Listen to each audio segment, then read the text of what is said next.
ही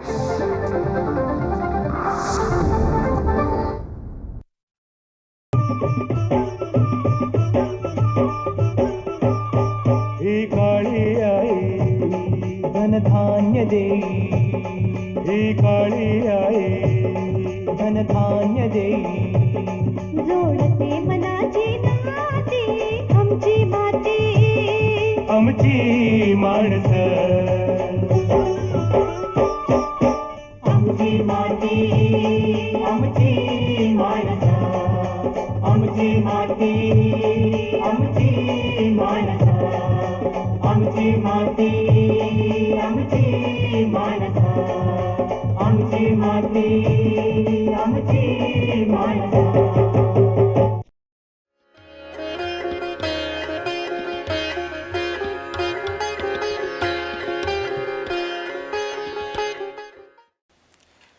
नमस्कार, मी हरीश मारुतराव काळे, मुक्काम रिधोरा, तहसील राळेगाव, जिल्हा यवतमाळ. मी सेंद्रिय पद्धतीने शेती करत आहो. मी जवळपास गेल्या 25 वर्षापासून शेती करत होतो. तेव्हा मला रासायनिक निविष्ठेचा खूप त्रास व्हायला लागला आणि खर्च पण व्हायला लागला. त्यामुळे मी सेंद्रिय शेतीकडे वळलो आणि सेंद्रिय शेतीची जी निविष्ठा आहे ती मी माझ्या स्वतः तयार करत आहे. त्याच्यानंतर मला काही कृषी विज्ञान केंद्र यवतमाळ यांच्या सल्ल्यानुसार काही प्रयोगशाळेची माहिती मिळाली आणि कृषी विभाग यांच्याकडून सहकार्य मिळालं. तर त्यांच्या माध्यमातून मी बांधावरील प्रयोगशाळा स्थापन केलेली आहे. मी आत्तापर्यंत रासायनिक पद्धतीने शेती करत होतो. जवळपास 15 वर्षे झाली मी सेंद्रिय पद्धतीने शेती करत आहो. त्या सेंद्रिय पद्धतीमध्ये मी कापूस कमी घेता मी जे अन्नधान्याचे पिकं आणि फळ पिकं यांच्यावर जोर ठेवलेला आहे. तर मी ते पूर्ण सेंद्रिय पद्धतीने करत असतो आणि त्यांची लागणारी जी निविष्ठा आहे ते शेतातूनच मी तयार करत असतो. तर तेच निविष्ठा पूर्ण शेतातून तयार करत असताना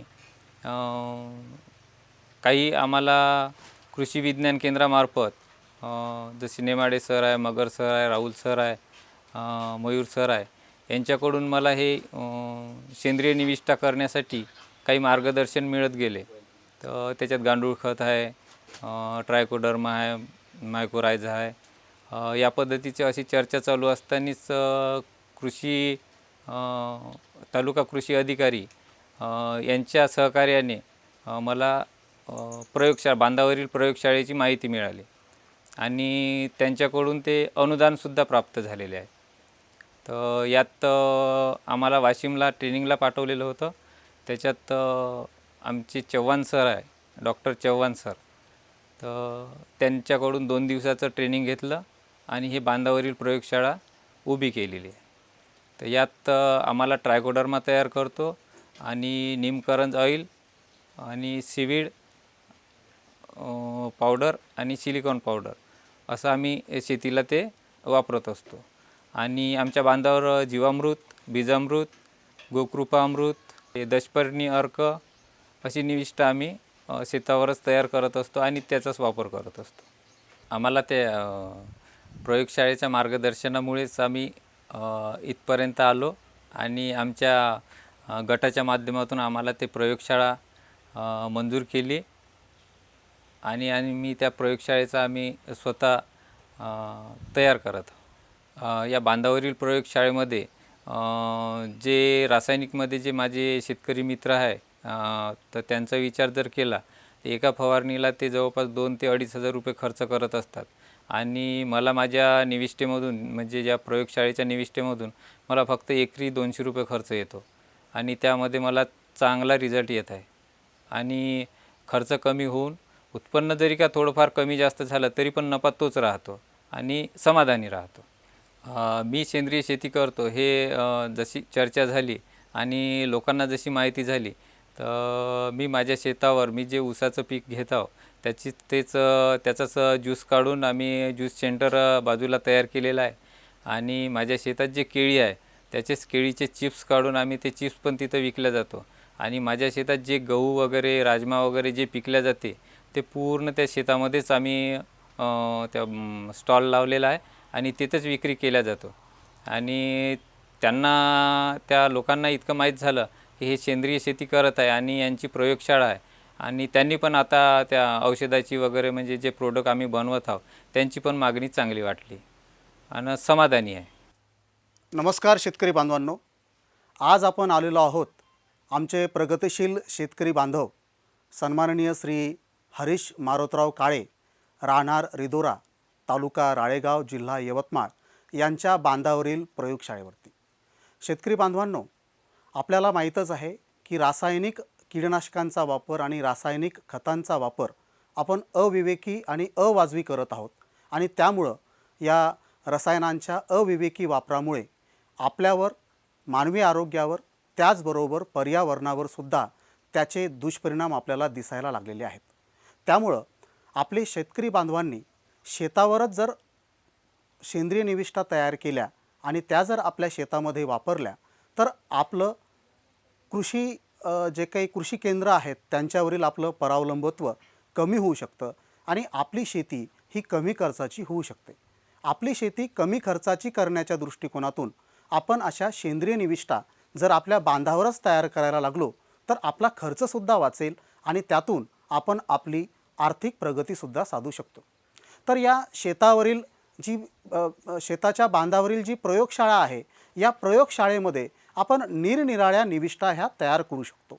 आणि ह्या निविष्ठांच्या बाबतीत जर आपण विचार केला तर प्रयोगशाळेची सुद्धा आवश्यकता नसलेल्या जर निविष्ठांचा आपण विचार केला तर त्यामध्ये बीजामृत, जीवामृत, दशपर्णी अर्क, निंबोळी अर्क, पंचगव्य यासारख्या सेंद्रिय निविष्ठासुद्धा आपण तयार करू शकतो. त्याचबरोबर बांधावरील प्रयोगशाळेच्या दृष्टिकोनातून आपण ट्रायकोडर्मा या जैविक बुरशीनाशकाची सुद्धा आपण निर्मिती करू शकतो.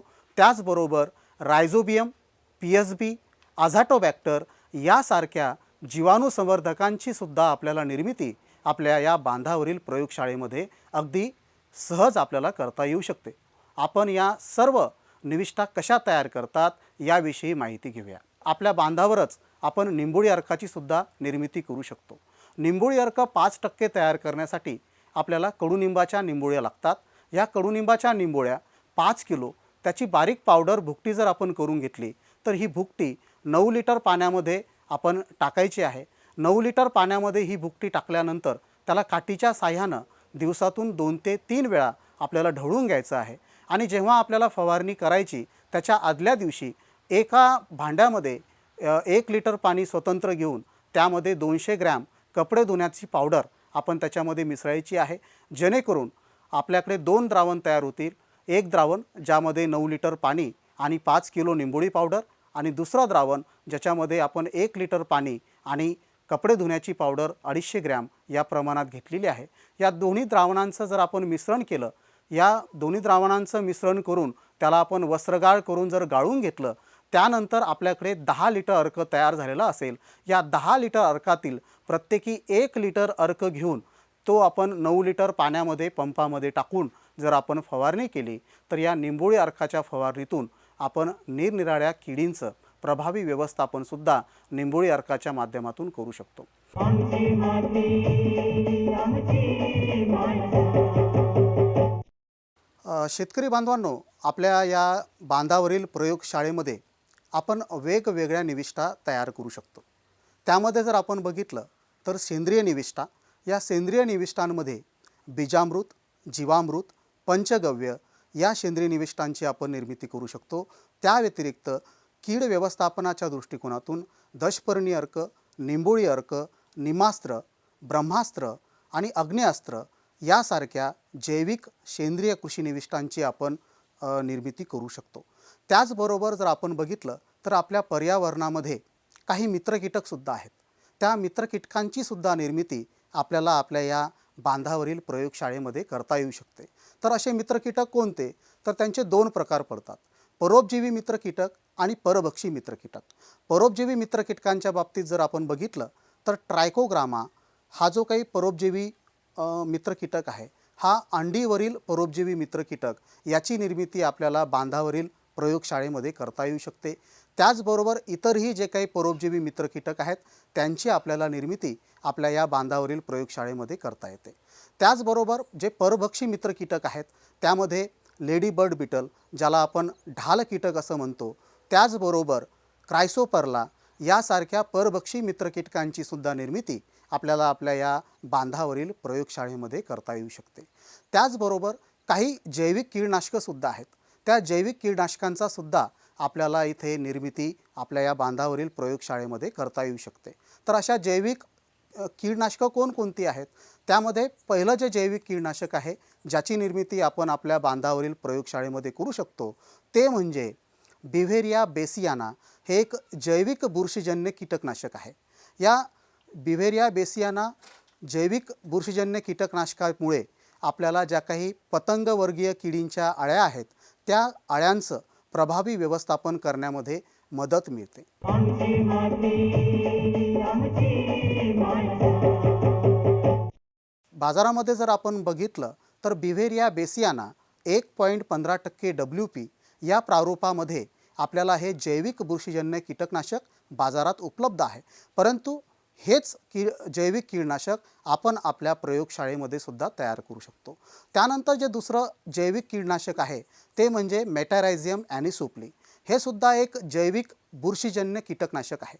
हे जैविक बुरशीजन्य कीटकनाशक मेटॅरायझियम ॲनिसोप्ली 1.15% WP या प्रारूपामध्ये बाजारामध्ये उपलब्ध असतं. हे सुद्धा मेटॅरायझियम ॲनिसोप्ली आपण आपल्या बांधावरील प्रयोगशाळेमध्ये तयार करू शकतो.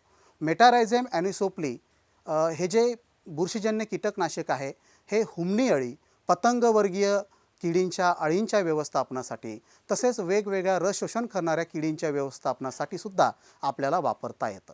त्यानंतर तिसरं जे प्रभावी असं जैविक बुरशीजन्य कीटकनाशक आहे ज्याची निर्मिती आपण आपल्या बांधावरील प्रयोगशाळेमध्ये करू शकतो ते म्हणजे व्हर्टीसिलियम लेकॅनी. व्हर्टीसिलियम लेकॅनी हे एक बुरशीजन्य कीटकनाशक आहे जे रस शोषण करणाऱ्या किडी म्हणजेच मावा, तुडतुडे, पांढरी माशी, फुलकिडे या किडींच्या प्रभावी व्यवस्थापनासाठी आपण आपल्या बांधावरील प्रयोगशाळेमध्ये सुद्धा त्याची निर्मिती आपल्याला करता येईल. याशिवाय सूत्रकृमींचं परोपजीवी बुरशी याची सुद्धा निर्मिती आपल्याला आपल्या प्रयोगशाळेमध्ये करता येईल. तर अशी सूत्रकृमींची परोपजीवी बुरशी कोणती? तर पॅसिलोमायसिस लिलॅसिनस ही एक बुरशीजन्य परोपजीवी बुरशी आहे की जी सूत्रकृमींचं प्रभावी व्यवस्थापन करते. ही सुद्धा आपल्याला जैविक बुरशीनाशक जैविक बुरशीजन्य सूत्रकृमीनाशक आपल्याला आपल्या प्रयोगशाळेमध्ये तयार करता येतं. त्याचबरोबर काही जीवाणूजन्य कीटकनाशकं आहेत त्यांची निर्मिती आपल्याला आपल्या प्रयोगशाळेमध्ये करता येऊ शकते. त्यामध्ये बॅसिलस थुरिंजिएन्सिस हे सुद्धा एक जैविक जीवाणूजन्य कीटकनाशक आहे. त्यानंतर फोटोरॅप्टस ल्युमिनसन्स हा सुद्धा एक जीवाणूजन्य कीटकनाशक आहे. याची सुद्धा निर्मिती आपल्याला आपल्या प्रयोगशाळेमध्ये करता येते. जसं बुरशीजन्य कीटकनाशकांविषयी आपण माहिती घेतली, त्याचबरोबर जीवाणूजन्य कीटकनाशकांविषयी सुद्धा आपण माहिती घेतली. त्या व्यतिरिक्त विषाणूजन्य कीटकनाशकंसुद्धा आहेत जे आपण आपल्या बांधावरील प्रयोगशाळेमध्ये तयार करू शकतो.